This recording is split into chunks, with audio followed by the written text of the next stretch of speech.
Hello dear friends, नमस्कार। स्वागत है आप लोगों का डिवाइन प्रिंसेस 1111 जर्नी में। तो कैसे हैं आप लोग? आशा करती हूँ अच्छे होंगे, स्वस्थ होंगे, खुश होंगे और अपनी स्पिरिचुअल जर्नी में निरंतर आगे बढ़ रहे होंगे, मेडिटेशन और इनर वर्क करते हुए। और दोस्तों, अगर आपको मेडिटेशन करना है या सीखना है, अगर आप नहीं जानते हैं तो मेरे चैनल के बायो में मैंने अपने टेलीग्राम का लिंक दे रखा है। अपनी यूज़र आईडी दे रखी है @divineprincess1111। सो आप मुझे वहाँ कांटेक्ट कर सकते हैं टेलीग्राम पे। देन मैं आपको सिखाऊंगी, या फिर आपको मेडिटेशन से रिलेटेड कुछ भी पूछना है तो आप कांटेक्ट कर सकते हैं मुझे टेलीग्राम पे। तो आज मैं जिस टॉपिक पे बात करने आई हूँ वो है अवचेतन मन से रिलेटेड ही तीनों ही टॉपिक्स हैं। तो जो फर्स्ट है वो है पहला कि क्या अवचेतन मन और आत्मा एक ही है, और दूसरा अवचेतन मन को जागृत करने के लिए प्रार्थना, और तीसरा अवचेतन मन के जागृत होने के फ़ायदे। तो हम इस टॉपिक को डिस्कस करेंगे। जो ये अवचेतन मन को जागृत करने के लिए प्रार्थनाएं हैं, तो ये सारे टॉपिक्स मैंने लिए हैं the law of spirit world book से, जो कि खारसित भावनगरी के द्वारा लिखा गया है। और ये जो उनके दो बेटे थे, विस्पी और रतु, जिनका कि एक्सीडेंट में डेथ हो गए थे, दोनों की मृत्यु हो गई थी। दैन जब वो जीवात्मा जगत में पहुंचते हैं तो वहाँ से अपनी माँ से संपर्क करके लिखवाते हैं। जो शब्द सारे जो होते हैं वो तो विस्पी और रतु के होते हैं, लेकिन जो लिखती हैं वो भावनगरी जी लिखती हैं। तो उन्हीं से, और जो प्रार्थना में मैंने खुद भी कुछ बाद के जो कुछ सेंटेंस हैं वो मैंने खुद ही जोड़े हैं। तो इसे हम सेकेंड टॉपिक के रूप में डिस्कस करेंगे। तो पहले चलिए चलते हैं हम इस टॉपिक पे कि क्या अवचेतन मन और आत्मा एक ही है। तो इसके उत्तर में जो विस्पी और रतु ने बताया वो ये था कि अवचेतन मन के बारे में पृथ्वी पर बहुत सारे वर्णन और गलत फहमियाँ हैं। इसलिए हम चाहते हैं कि आप सब अपनी गलत धारणाओं से छुटकारा पाएँ। अवचेतन मन को अपनी अंतर आत्मा माने। इसे आप अपना उच्चतर मन, उच्च सौ या अंतर्वाणी यानी कि हायर सेल्फ भी कह सकते हैं। अवचेतन मन आपको जो महसूस कराता है उसे सहज बोध कहते हैं।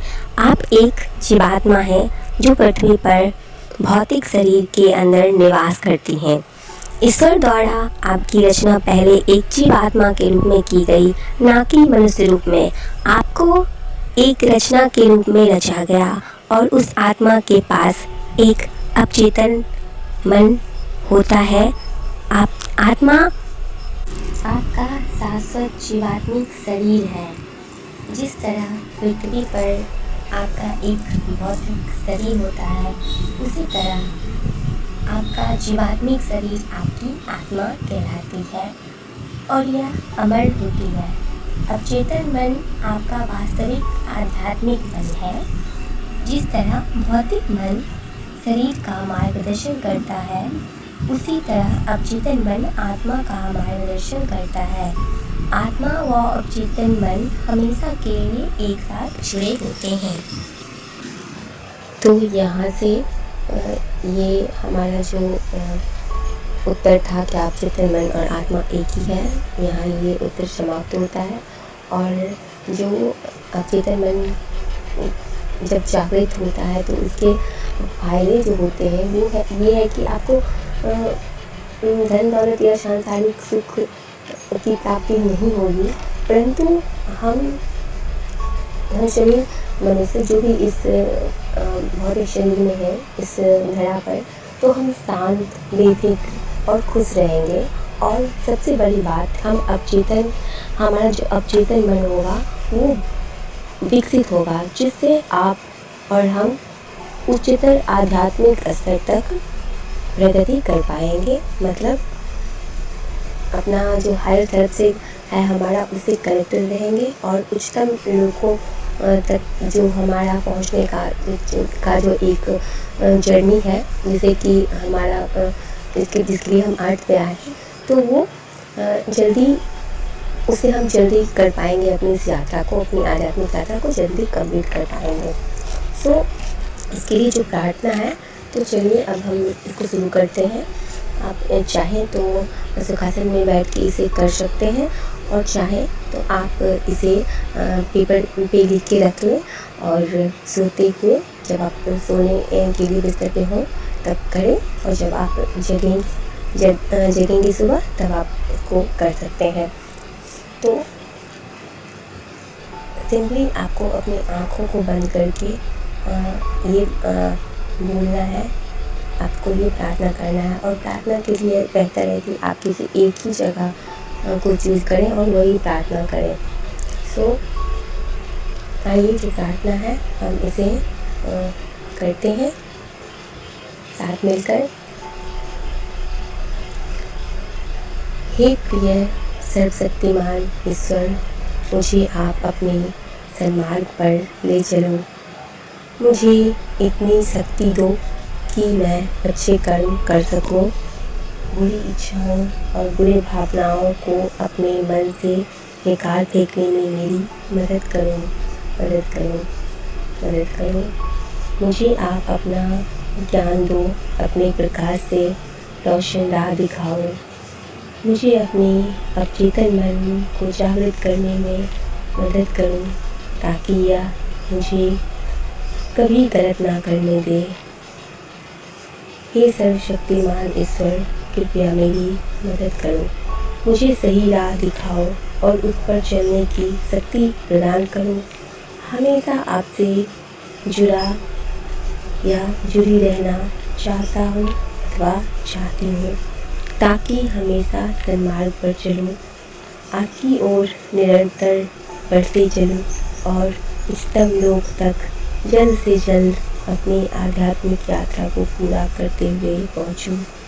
हमेशा अपनी ऊर्जा से जोड़कर यानी कनेक्टेड रखना मुझको परमपिता, हमेशा अपनी एनर्जी से कनेक्टेड रखना ईश्वर, हे ईश्वर, ताकि खुद भी सही दिशा में बढ़ूं और मुझसे जुड़ने वाले अथवा जुड़े हुए व्यक्ति को भी सही मार्गदर्शन या दिशा मिले मेरे द्वारा।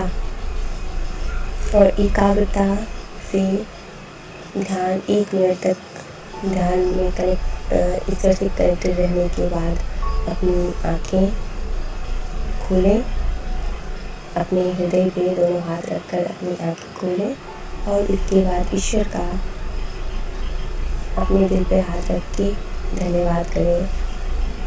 कहें, धन्यवाद ईश्वर, आपके पास जो कुछ भी है आप उसे सोचें और उसके लिए धन्यवाद करें।